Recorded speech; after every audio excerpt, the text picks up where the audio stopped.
సుగంధ ద్రవ్య పంటగా అల్లం సాగుకు ఇటీవల ప్రాధాన్యత పెరుగుతోంది.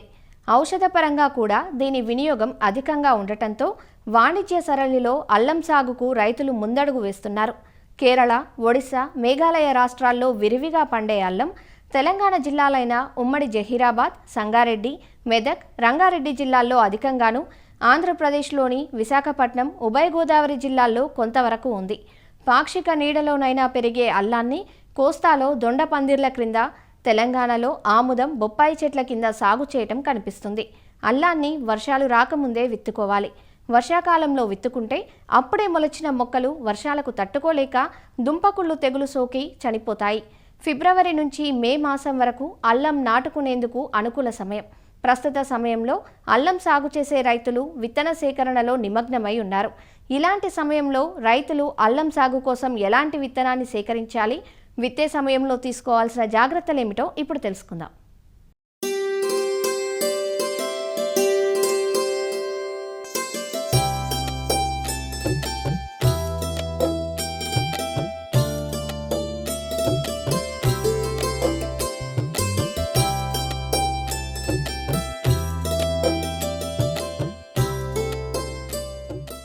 ఎన్నో ఔషధ గుణాల్ని ఇనుమడించుకున్న సుగంధ ద్రవ్యపు పంట అల్లం. సాధారణంగా తెలుగు రాష్ట్రాల్లో అల్లాన్ని ఫిబ్రవరి చివరి వారం నుంచి మే మాసం నెలాఖరు వరకు విత్తుకునే అవకాశం ఉంటుంది. అల్లం విత్తుకునేందుకు పచ్చి దుంపను వినియోగించాల్సి ఉంటుంది. ఎకరాకు 800 నుంచి 1000 కిలోల విత్తనపు దుంప అవసరమవుతుంది. అల్లం పంటకాలం రకాన్ని బట్టి 7-8 నెలలు ఉంటుంది. అంటే మే నెలలో విత్తితే డిసెంబర్, జనవరి కల్లా పంట పూర్తవుతుంది. ఈ సమయంలో విత్తనం సేకరించి మే నెల వరకు పచ్చి దుంపను నిల్వ చేయాలంటే కొంత కష్టం. అయితే కొంతమంది రైతులు అల్లంలో అధిక దిగుబడి సాధించేందుకు లేదా మార్కెట్ ధరలు తక్కువగా ఉన్న పరిస్థితుల్లోనూ పంటకాలం పూర్తయిన తర్వాత మరో 3 నుంచి 4 నెలల పాటు భూమిలోనే ఉంచుతారు. ఈ విధానంలో దుంప తిరిగి మొలకెత్తి కొత్త చిల్ల దుంపలు వృద్ధి చెందటం వల్ల పంట దిగుబడి 50% వరకు పెరుగుతుంది. దీన్ని మోడెం పంట అంటారు. తెలంగాణలోని జహీరాబాద్ ప్రాంతంలో ఈ విధానం ఆచరణలో ఉంది.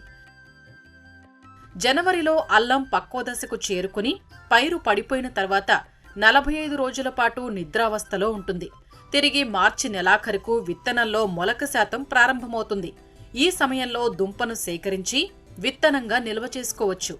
అల్లం విత్తన సేకరణలో రైతులు తగిన జాగ్రత్తలు తప్పనిసరిగా పాటించాలి. నాణ్యమైన విత్తనాన్ని చీడపీడలు సోకని పొలం నుంచి సేకరించాలి. సేకరించిన విత్తన దుంపల్ని వారం 10 రోజుల పాటు నీడలో ఆరబెట్టాలి. ఆ తర్వాత పరిశుభ్రమైన ప్రదేశంలో నీడలో కుప్పగా పోసి పైన గోనె పట్టాలు కప్పి నిల్వ ఉంచాలి. ఆరు బయట ఎండ తగిలే ప్రదేశంలో విత్తనం నిల్వ చేయకూడదు. అలా చేస్తే విత్తనం సరిగా మొలకరాదు.